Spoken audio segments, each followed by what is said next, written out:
ప్రియమైన విశ్వాసి, ఈ ఉదయ కాలంలో ప్రభు మనకుతో మాట్లాడుతూ ఉన్నాడు. కొరింథు సంఘంతో పౌలు మాట్లాడిన రీతిగానే దేవుడి ఉదయం మనతో మాట్లాడుతున్నాడు. పౌలు ఈ మాటలు రాస్తూనే పౌలుని వారు ఏ విధంగా సిగ్గుపరచడానికి ప్రయత్నిస్తారో వాటిని కూడా ఇక్కడ చెప్తూ ఉన్నాడు. కొరింథీ 2వ పత్రిక 10వ అధ్యాయంలో 9వ వచనంలో ఏమంటున్నాడనంటే, నేను వ్రాయు పత్రికల వలన మిమ్మల్ని భయపెట్టవలనని అన్నట్టు కనబడకుండా ఈ మాట చెప్తున్నాను.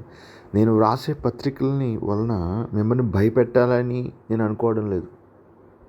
అందుకని ఏమంటూ ఉన్నాడనంటే 10వ వచనంలో అంటున్నాడు, అతని పత్రికలు ఘనమైనవి బలీయమైనవినై ఉన్నవి, కానీ అతడు శరీర రూపమునకు బలహీనుడు, అతని ప్రసంగము కొరగానిదని ఒకడు అనును.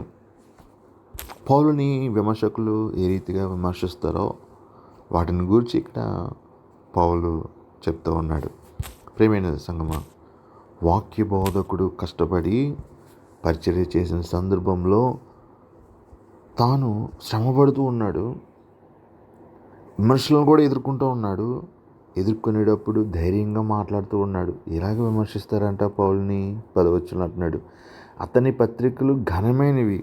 నిజమే కదా, పౌలు రాసే పత్రికలు చాలా ఘనంగా ఉంటాయి. ప్రజలు కూడా పౌలు గారి శత్రువులు కూడా ఆ యొక్క సత్యాన్ని అంగీకరిస్తూ ఉన్నారు. పౌలు చెప్తున్న మాటల్లో అవి శక్తివంతమైనవి. పౌలు శత్రువులు అంగీకరిస్తూ ఉన్నారని అంటే పౌలు కొన్న జ్ఞానాన్ని వారు అక్కడ ఎరిగి ఉన్నారని మనం ఇక్కడ గ్రహించగలుగుతున్నాం. అయినప్పటికీ పౌలును వారు విమర్శిస్తూ ఉన్నారు. అతని పత్రికలు ఘనమైనవి బలీయమైనవినై ఉన్నవి. బలమైనవి అంటారు. ఒక బలవంతుడు కొడితే ఏమవుతుంది?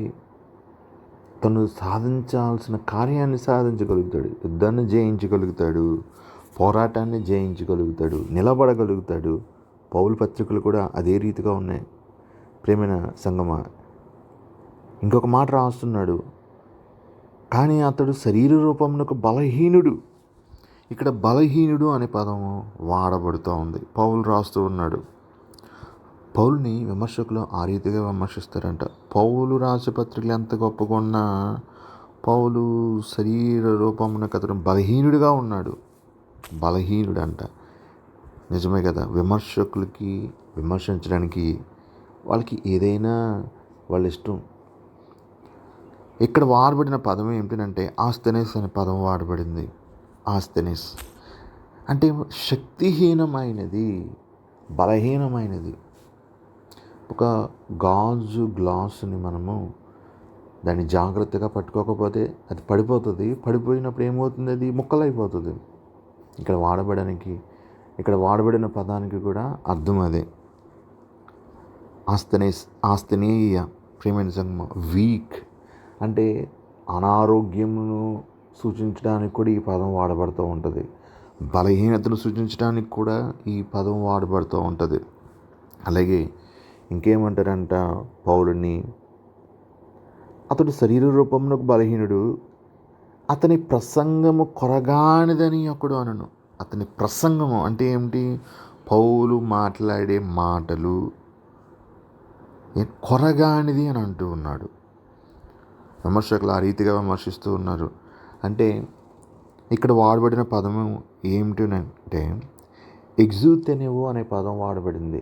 ఎగ్జూతెనెవో అంటే ఏమిటి? తిరస్కరించుట అని అర్థం వస్తుంది. తిరస్కరించుట, ఎన్నిక చేయకపోవుట, అయిష్టమైనవి, కంటెంప్టబుల్ అంటాం కదా, ఒక పదం వాడుతూ మనం. పట్టించుకొని అవసరం లేదు అని కూడా మనం ఉపయోగిస్తూ ఉంటాము. తిరస్కరించడం అనే పదాన్ని ఉపయోగిస్తూ ఉంటాము. డిస్పైజ్ అనే పదం ఉపయోగిస్తాం కదా, కంటెంప్టబుల్. గౌరవం ఇవ్వనవసరం లేదు అనే అర్థాన్ని కూడా మనం ఇవ్వచ్చు. ఇక్కడ వాడబడిన పదానికి కొరగానిది అని వాడుతున్నాడు పౌలు ఇక్కడ. పనికిమాలిన ప్రసంగాలండి అంటారు కొంతమంది. పనికిమాలిన మాటలు మాట్లాడుతున్నారండి అంటారు. ఇప్పుడు ఆత్మతో నింపబడి మాట్లాడిన దైవ సేవకుడైనటువంటి పౌలునే ఆ మాటలు అంటూ ఉన్నారే. ఆ దినాల్లో స్వార్థ అంగీకరించి సంఘముగా నిర్మించబడిన ప్రజలే ఆ రీతిగా పౌలుతో వారు ఉన్నారని అంటే నేటి దినాల్లో ఇంకెంతలా ఉంటారు నేటి సంఘాల్లో.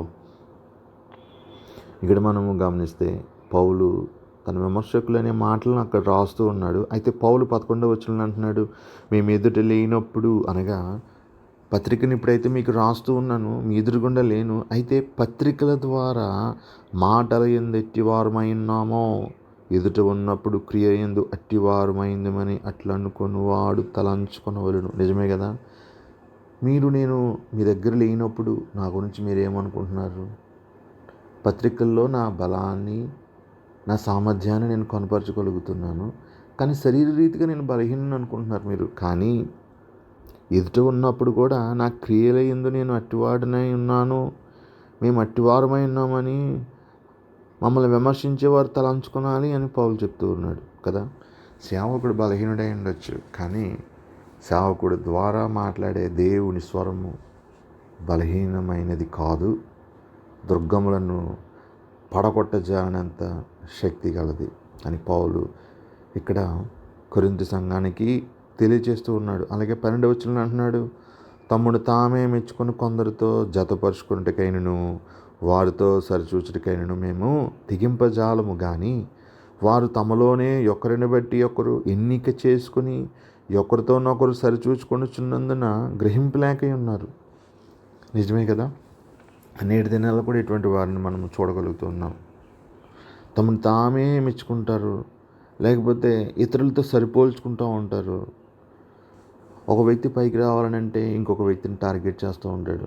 టార్గెట్ చేసినప్పుడే కదా అవతల వ్యక్తి పైకి వస్తూ ఉంటాడు. లోకం కాబట్టి ఆ రీతిగా చేస్తూ ఉంటుంది. ఇక్కడ 11వ వచనంలో మనం చదువుతున్నాం, మేము ఎదుట లేనప్పుడు పత్రికల ద్వారా మాటలు ఎందు ఎట్టివారమై ఉన్నామో ఎదుట ఉన్నప్పుడు క్రియ ఎందు అట్టివారమై ఉన్నామో అని అంటూ ఉన్నాడు. అలా అంటూనే అదే మాట ద్వారా తమను తామే మెచ్చుకున్న వారిని గద్దిస్తూ ఉన్నాడు. మేము అటువంటి వారమై ఉండలేదు, మేము ఇతరులతో మమ్మల్ని మేము సరిపోల్చుకునట లేదు అని అంటూ ఉన్నాడు. చాలామంది నేటి దినాల్లో అదే రీతిగా సరిపోల్చుకుంటూ ఉన్నారు. తమలోనే ఒకరిని బట్టి ఒకరు అతిశయిస్తూ ఉన్నారు. ఏ రీతిగా నేనే గొప్పవాడిని అతని కన్నా అని. నేటి దినాల్లో సేవకులు కూడా, విశ్వాసులు కూడా, కాపురులు కూడా అదే రీతిగా ఉండడం మనము చూడగలుగుతూ ఉంటాము. ఒకరితో ఒకరు కంపేర్ చేసుకుంటూ ఉంటారు, గ్రహింపు లేకుండా ఉంటారు. ఏది సత్యము ఏది అసత్యము అనేది వారు ఎరిగి ఉండకుండా ఉంటారు. వాక్యము ప్రకటించబడుతున్నప్పుడు ఆ వాక్యము దైవ సంబంధమైనదా కాదా అని పరీక్షించడం అనేది విశ్వాసికి ఉండవలసిన ప్రధానమైన బాధ్యత. నేటి దినాల్లో అటువంటి వారు మనకు కనబడుతూ ఉన్నారా? విశ్వాసి పరీక్షించుకోవాలి. 13వ వచనం, మేమైతే మేరకు మించి అతిశయపడము, కానీ మీరున్న స్థలము వరకును రావాలనని దేవుడు మాకు కొలిచి ఇచ్చిన మేరకు లోబడి ఉండి అతిశయించుచున్నాము. దేవుడు పరిచర్యనిచ్చినప్పుడు ఆ పరిచర్యకు ఇచ్చిన పరిమితుల్లోనే సేవకుడు పరిచర్య చేయవలసి ఉంటుంది. ఆ పరిచర్యకు దేవుడు ఒక సరిహద్దును ఉంచుతాడు. నువ్వు ఆ సరిహద్దుకు లోబడి నువ్వు పరిచర్య చేయాలి. అది ఆత్మీయ సంబంధమైన పరిమితి. నీకు దేవుడు సామర్థ్యం అనుగ్రహిస్తాడు, చేయడానికి కావలసిన శక్తిని అనుగ్రహిస్తాడు, ఆత్మ నడిపింపును అనుగ్రహిస్తాడు. తద్వారా మాత్రమే నువ్వు సేవ చేయగలుగుతూ ఉంటావు. నువ్వు ఒక పరిచర్య జరిగించాలని అంటే ఆయనను ఇచ్చిన వరము చొప్పున, కృప చొప్పున, ఆయన నీకు కొలిచి ఇచ్చిన మేరకు నువ్వు చేయవలసి ఉంటుంది పరిచర్య. నీకు ఒక కొలతతో ఆయన ఒక ఆశీర్వాదం ఇస్తూ ఉన్నాడు. నా గిన్నె నిండి పొర్లుచున్నది. ఎప్పుడు నిండుతుంది నీ గిన్నె? నా గిన్నె నిండి పొర్లుచున్నది. నువ్వు ఎప్పుడు చెప్పగలుగుతావు? నీ గిన్నె నిండి పొరలాలి. నీ హృదయం అనే గిన్నె ఆత్మతో నిండి అది పొర్లినప్పుడే కదా నీ హృదయం దేవుని సన్నిధానాన్ని అత్యంచగలుగుతుంది, పరిచర్య కూడా అంతే. ప్రభువు నీ పరిచర్యలో అది గిన్నె ఏ రీతిగా నిండినప్పుడు పొంగి పొర్లుతుందో పరిచర్యలో కూడా ఫలాలు అదే రీతిగా వస్తాయి. కొన్ని సందర్భాల్లో సాతాను ఆటంకపరుస్తాడు, కానీ దేవుడు అటువంటి సందర్భాల్లో కూడా ఫలాన్ని ఆయన ఇచ్చేవాడుగా ఉన్నాడు. పరిచర్య విషయంలో మేరకు నుంచి ఎప్పుడు అతిశయపడకూడదని పౌలు ఈ వచనంలో రాస్తున్నాడు. కొంతమంది అతిశయపడుతూ ఉంటారు, కొంతమందికి పరిచర్య ఉండదు, కొంతమందికి ఆత్మీయ జీవితమే ఉండదు. కానీ తాము చేసిన పనులను బట్టి మేము అవి కట్టామండి, ఇవి కట్టామండి, ఆ పనులు చేసామండి, ఈ పనులు చేసామండి అంటారు. ఎంతమంది సేవకులను కొట్టావు నువ్వు నీ ఆలయంలో? ఎంతమంది సేవకులను కొట్టించావు? అది కూడా చెప్పుకోవాలి కదా నువ్వు. నాకు పరిచర్యలో అటువంటి వాళ్ళు ఎదురవుతూ ఉన్నారు. అయ్యగారు, ఈ వ్యక్తి ఎంతమంది పాస్టర్ గారులను కొట్టించాడు అయ్యగారు. పాస్టర్ గారులను ఎలా కొట్టించగలుగుతావు నువ్వు సేవకుల్ని? కానీ నువ్వు కట్టే ఆ గోడలను చూపిస్తూ ఉంటావు, పడిపోయే గోడల్ని. ఆ గోడ మేమే కట్టామండి, అది మేమే కట్టామండి. నువ్వు కట్టడాలను చూపిస్తూనే నువ్వు గొప్పలు చెప్పుకుంటూ ఉన్నావు, కానీ నువ్వు యోగ్యునిగా కనపరుచుకోవడానికి ప్రయత్నిస్తున్నావు, కానీ దేవుని దృష్టిలో నువ్వు యోగ్యుడిగానే ఉండగలుగుతున్నావా? అయ్యో, అటువంటి వారికి ఎవరు చెప్తారు? గురుడివారు, అవిధేయులు, అహంకారులు. ఇంతమంది సేవకులను కొట్టామయ్య గారు, మాకేమీ జరగలేదు. నాకు ఆశ్చర్యం కలుగుతూ ఉంటుంది ఇటువంటి వ్యక్తులను చూసి. పాలల్లో ఒక విషం పడింది అనుకోండి, విషపు చుక్క, పాలన్నీ విరిగిపోతాయి కదా. ఒక విషపు చుక్క లాంటి వ్యక్తి ఎన్ని సంఘాలనైనా అవిశ్వాసంలో నడిపించగలుగుతాడు. ఆలయానికి వచ్చేవారిని నరకానికి తీసుకొని పోగలుగుతూ ఉంటాడు. పౌలు కాలంలో అటువంటి వారు ఉన్నారు, నేటి కాలంలో కూడా ఉన్నారు కదా. అటువంటి వారు గొప్పలు చెప్పుకోవడంలోనే, డంబాలు చెప్పుకోవడంలోనే వారు గడిచిపోతూ ఉంటుంది వారి జీవితం. అయితే నిత్యరాజ్యానికి వారు చేరగలుగుతారా? అటువంటి వారు కూడా తమను తాము యోగ్యంగా ఎంచుకుంటున్నారు కదా. ఇది ఎలాగా? ప్రభు అటువంటి వారిని గద్దిస్తూ ఉన్నాడు. 14వ వచనంలో అంటూ ఉన్నాడు, మేము క్రీస్తు సువార్త ప్రకటించుచు మీ వరకును వచ్చి ఇంటిమి కనుక మీ వద్దకు రాని వారమైనట్టు మేము మా మేర దాటి వెళ్ళుచున్న వారము కాము. క్రీస్తు సువార్త ప్రకటించడానికి పౌలు ఆ ప్రాంతానికి వెళ్ళాడు కాబట్టి అక్కడ పరిచర్యను జరిగించాడు. పౌలు అక్కడికి వెళ్లకుండా తను ఏ రీతిగా పరిచర్య చేయగలుగుతాడు? పౌలు అదే అంటున్నాడు, మేము క్రీస్తు సువార్త ప్రకటించుచు మీ వరకును వచ్చి ఇంటిమి గనుక మీ వద్దకు రాని వారమైనట్టు మేము మా మేర దాటి వెళ్ళుచున్న వారం కాము. మేము మాకు అనుగ్రహించబడిన పరిధి ప్రకారము కొరింథుకు వచ్చాము, సేవ చేశాము. తద్వారా దేవుడు మాకు అనుగ్రహించిన పరిధికి లోబడి, మేరకు లోబడి, మాకు కొలిచి ఇచ్చిన మేరలో మేము పరిచర్య జరిగించామని పౌలు ఇక్కడ చెప్తున్నాడు.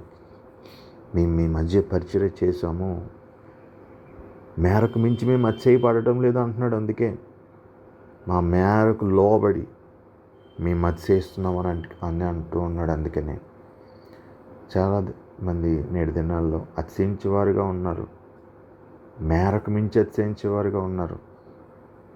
అంటే మేరకు మించి అతిశయించడం అంటే ఏమిటి?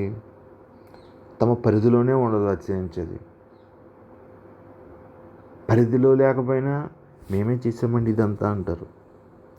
నీ జీవితమును క్రీస్తునందు నువ్వు కట్టుకోనకుండా డంబములకు నీవు పోయినప్పుడు, నీ డంబములకు, నీ అతిశయానికి దేవుని ఎదుట ఎటువంటి ప్రాధాన్యత అయినా ఉంటుందా?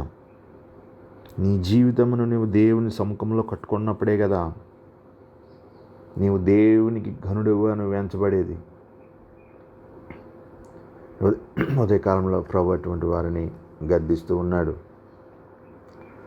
15వ వచనంలో అంటున్నాడు, మేము మేరకు మించి ఇతరుల ప్రయాస ఫలములలో భాగస్థులం అనుకుని అతిశయపడము. చాలామంది ఇతరులు కష్టపడిన పరిచర్యల్లో వారు ఇదంతా మాదే అని చెప్పుకుంటారు. ఎవరి పరిచర్యలో వారు ఉండాలి. ఇతరుల పరిచర్యలోకి వెళ్ళి ఇతరులకు చెందవలసిన ఆ ఫలాన్ని నువ్వు ఎలా తీసుకుంటావు? పౌలు ఏమంటున్నాడు, మేము మేరకు మించి ఇతరుల ప్రయాస ఫలములలో భాగస్థులం అనుకుని అతిశయపడము. మీ విశ్వాసం అభివృద్ధి అయిన కొలది మాకు అనుగ్రహింపబడిన మేరలకు లోపలనే సువార్త మరి విశేషంగా వ్యాపింపజేయచ్చు మీ ఆవలి ప్రదేశములలో కూడా సువార్త ప్రకటించినట్లుగా మేము మీ మూలంగా ఘనపరచబడదమని నిరీక్షించుచున్నామే కానీ మరి ఒక్కని మేరలో చేరి సిద్ధమైనవి మావేనట్టు అతిశయింపఘోరము అని అంటూ ఉన్నాడు. అతిశయం గురించి మాట్లాడుతూ ఉన్నాడు. డంబములు చెప్పుకోవటం, గొప్పలు చెప్పుకోవటం, అతిశయించువాడి హోమాన్ని బట్టి మాత్రమే అతిశయించాలి. నేటి దినాల్లో సేవకులు కూడా ఇతర సేవకుల పరిచర్యను తమదిగా భావిస్తూ అతిశయించేవారుగా ఉండడాన్ని మనం చూడగలుగుతాం. ఇతరుల సేవా ఫలాన్ని వీరు దొంగిలించడాన్ని కూడా మనం చూడగలుగుతూ ఉంటాం. అటువంటి వారు నిజమైన సేవకులేనా? ఇక్కడ మనం గమనిస్తే పౌలు ఏమంటున్నాడు, అటువంటి వారి వలె మేము ఉండడం లేదు అని అంటూ ఉన్నాడు. ఆవలి ప్రదేశం అనే పదాన్ని ఇక్కడ ఉపయోగిస్తూ ఉన్నాడు. ఆవలి ప్రదేశం అని అంటే దేవుడు ఎంతవరకు వారికి మేరనిచ్చాడో ఆ మేరను దాటి వెళ్తూ ఉన్నారు, కానీ ఇతరుల ప్రయాసలో కాదు. ఎక్కడైతే సువార్త ప్రకటించబడడం లేదో అక్కడే పౌలు సువార్త ప్రకటిస్తూ ఉన్నాడు కదా. దానికనే పౌలు ఇక్కడ చెప్తున్నాడు, మీ ఆవలి ప్రదేశములలో కూడా సువార్త ప్రకటించినట్లుగా మేము మీ మూలముగా ఘనపరచబడదామని నిరీక్షించుచున్నామే కానీ మరి ఒక్కని మేరలో చేరి సిద్ధమైనవి మావేనట్టు అతిశయింపఘోరము. కొరింథులో పౌలు పరిచర్య చేస్తే పౌలు స్వార్థ నిమిత్తం ఇతర ప్రాంతాలకు వెళ్ళాడు, ఇతర పట్టణాలకి, దేశాలకు. ఆ సందర్భంలో అనేక మంది దుర్బోధకులు, దొంగ అపొస్తలులు ఆ పట్టణంలో, ఆ ప్రాంతంలో చేరి పౌలును కూడా ఆ పట్టణంలోనికి రాకుండా వారు చేయడానికి ప్రయత్నించారు. పౌలుకు వ్యతిరేకంగా వారు అక్కడ పనిచేస్తూ ఉన్నారు. ఆ పరిచర్య అంతా తమదన్నట్టు వారు భావిస్తూ ఉన్నారు. పౌలుకి ఒక విచిత్రమైన సందర్భం పౌలు పరిచర్యలో ఎదురైంది. తను నిర్మించిన సంఘంలోనే తనకు వ్యతిరేకత అనేది మనం చూడగలుగుతూ ఉంటాం. పౌలు అటువంటి వారిని గద్దిస్తూ ఉన్నాడు. ఇతరుల ప్రయాస ఫలములలో భాగస్థులమని మేము అనుకోవడం లేదు అని అంటూ ఉన్నాడు. వేటి విషయంలో మేము అతిశయించాలో వాటి విషయంలోనే అతిశయిస్తాము అని అంటూ ఉన్నాడు. 17వ వచనంలో అంటూ ఉన్నాడు, ప్రభువునందు అతిశయించాలి, అతిశయించువాడు ప్రభునందే అతిశయింపవలను. 18వ వచనం, ప్రభు మెచ్చుకున్నవాడు యోగ్యుడు కానీ తను తానే మెచ్చుకున్నవాడు యోగ్యుడు కాడు అంటూ ఉన్నాడు. ప్రియమైన సంగమా, ప్రభు మెచ్చుకున్నవాడు యోగ్యుడు, తను తానే మెచ్చుకున్నవాడు యోగ్యుడు కాడు. నేటి దినాల్లో నువ్వు ఏ రీతిగా యోగ్యునిగా కనపరుచుకోవడానికి నువ్వు ప్రయత్నిస్తున్నావు? నీ క్రియల ద్వారా లేకపోతే ఇతరుల ద్వారా నువ్వు గొప్పవాడివని, మంచివాడివని చెప్పించుకోవడం ద్వారా గొప్పవాడిగానే వెంచబడాలని ప్రయత్నిస్తున్నావా? ఆ రీతిగా ఉంటే అది దేవుడు అంగీకరిస్తాడని నువ్వు భావిస్తున్నావా? అలా ఉంటే ప్రభు నిన్ను ఇష్టపడతాడు అనుకుంటున్నావా? ప్రియమైన విశ్వాసి, మనము ప్రభువుని మెచ్చుకునే వారంగా ఉండాలి, కానీ ప్రభువుని ఘనపరిచే వారంగా ఉండాలి. కానీ మనం మెచ్చుకుంటూ మనం గొప్పవారంగా ఎంచుకుంటే అది మనకి యోగ్యత అని ఎంచబడుతుందా? మనం క్రీస్తు పరిచారకులంగా ఉండాలి, క్రీస్తుకు దాసులంగా ఉండాలి, ఆయనకి లోబడాలి. ఆ రీతిగా ఉన్నప్పుడే కదా, ఆయన సేవకులంగా ఉన్నప్పుడే కదా, ఆయన కాడి మోసినప్పుడే కదా, శోధనలో నిలిచి జయించినప్పుడే కదా మనం ఆయనకి యోగ్యులంగా ఎంచబడతాం. మనలో దేవుని ఆత్మ లేకుండా, మన సహోదరులను ప్రేమించకుండా, ఇతరులను ద్వేషిస్తూ, ఇతరులను గురించి చెడు చెప్తూ మనము జీవిస్తే మనం గొప్పవారిగా ఎంచబడతామా? అలా ఉండకూడదని ఉదయకాలంలో కొరింథీ 2వ పత్రిక 10వ అధ్యాయం ద్వారా ప్రభు మనతో మాట్లాడుతూ ఉన్నాడు. మనలో సాతాను పెట్టే ప్రతి చెడు ఆలోచనలను కూడా మనం చెరపట్టాలి. చెరపట్టినప్పుడు ఆ ఆలోచన బంధించబడుతుంది. అవిశ్వాసం అనే ఆలోచన వచ్చినప్పుడు, అవిధేయత అనే ఆలోచన సాతాను కలిగించినప్పుడు వాటిని మనం బంధించాలంటున్నాడు పౌలు. ఆ రీతిగా చేసినప్పుడు మనం దేవుని బిడ్డలం అవుతాం. అతిశయించినప్పుడు మేరకు లోబడి అతిశయించాలి, దేవుని మహిమపరచాలి. మన అతిశయం అనేది దేవుని మహిమపరిచినదిగా ఉండాలని అధ్యాయంలో ప్రభు మన ద్వారా మనతో మాట్లాడుతున్నాడు పౌలు ద్వారా. అలాగే 18వ వచనంలో అంటూ ఉన్నాడు, ప్రభు మెచ్చుకున్నవాడు యోగుడు కానీ తను తానే మెచ్చుకున్నవాడు యోగుడు కాడు అంటున్నాడు. మరి ఆ రీతిగా మనం చేద్దాం. ప్రభువు మెచ్చుకునే మెప్పుకోలు మనం కోరుకుందాం. ఆ రీతిగా జీవించడానికి ప్రయత్నిద్దాం. ఆ రీతిగా జీవించి ప్రభు ద్వారా మనము మెచ్చుకొనబడి ఆయన రాజ్యంలో మనము చేర్చబడదాం. ఆ రీతిగా చేయడానికి ప్రభు మనల్ని యోగ్యులుగా ఎంచునుగాక. ఆమేన్. ప్రేమగల తండ్రి, ఈ యొక్క వాక్యమును జ్ఞాపకం చేసుకో ప్రభా.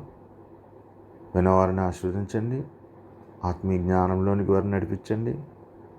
ప్రాముఖ్యంగా ఎవరైతే ఈ సందేశాలను వింటూ ఉన్నారో వారందరినీ దీవించి గొప్ప కార్యాలు చేయమని యేసు నామములో ప్రార్థిస్తున్నాను తండ్రి. ఆమేన్. ప్రేమగల దేవుడు మిమ్మల్ని ఆశీర్వదించి దీవించునుగాక. ఆమేన్.